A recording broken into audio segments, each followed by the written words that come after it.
Ouais, il y a des choses difficiles à entendre. J'ai, j'ai une amie qui travaille sur, le racisme et ce n'est pas accepté partout de parler de racisme. Ce n'est pas accepté partout d'entendre parler de sexisme.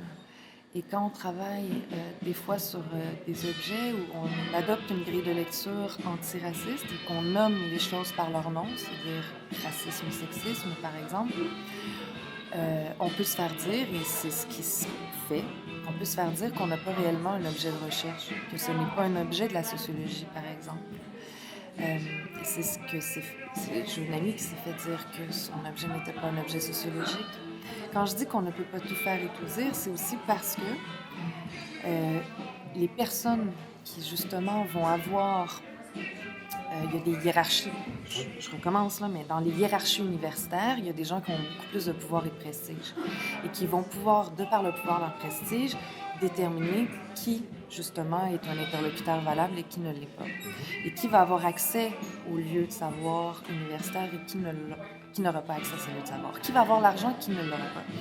Et c'est pour ça, quand je parle de limite, c'est ça, c'est que sans même que la personne nous oblige à ne pas parler de racisme, sans même que la personne nous limite dans ça, on le sait. On l'a intériorisé parce qu'on a vu le fonctionnement et on a compris les hiérarchies. Et ce faisant, ben, on va limiter. Des fois, on va utiliser même, je sais pas, on va faire silence sur certains problèmes sociaux. On va maquiller certaines analyses pour qu'elles soient plus acceptables.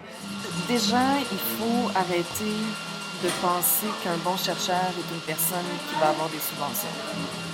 Euh, mais c'est pas du tout ce qui se passe en ce moment. C'est-à-dire, On la pense qu'il y a la valeur du hiérarchie, chercheur en fonction des subventions. exactement, la hiérarchie se reproduit en fonction de l'argent que la personne est capable d'aller chercher ou pas pour mener de la recherche.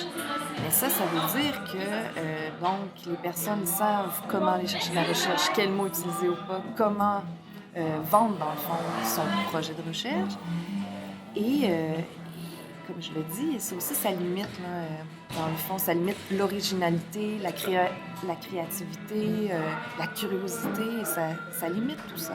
Et ça c'est dommage. Bon. Puis je pense que pour y arriver, il faut donc arrêter là, cette recherche de subvention à tout prix puis hiérarchiser les gens en fonction de la subvention. Il y a un autre critère, c'est que je pense qu'il faut aussi que l'université soit composée d'humains qui ont des expériences diverses. Et plus on est dans un contexte d'austérité, plus on augmente les frais de scolarité, moins on va avoir cette diversité dans les universités. Je pense que justement des personnes provenant de milieux populaires, par exemple, qui ont cette envie, ce désir de vouloir avoir l'espace de l'université pour réfléchir, par leur expérience, leur cheminement, vont produire différemment de la connaissance. Je pense que les femmes aussi, justement, parce qu'elles ont une expérience différente, vont produire différemment de la connaissance et remettre en question certains acquis. Après, si je parle de comment je me sens quand je produis de la connaissance, je ne me sens pas contrainte dans ce que je fais. Là, je fais une analyse vraiment générale du contexte.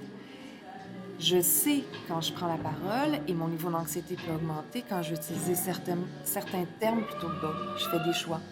Et quand je dis rapport de domination dans une salle, évidemment que le niveau d'anxiété monte parce que je vais nécessairement choquer, déranger, remettre en question. Et c'est là où je dis j'ai intériorisé cette contrainte. Parce que j'ai conscience que quand j'essaie de la briser, elle est là quand même. Mais bref, tout ça pour dire que je me sens tout de même libre de dire ce que je veux et de faire ce que je veux.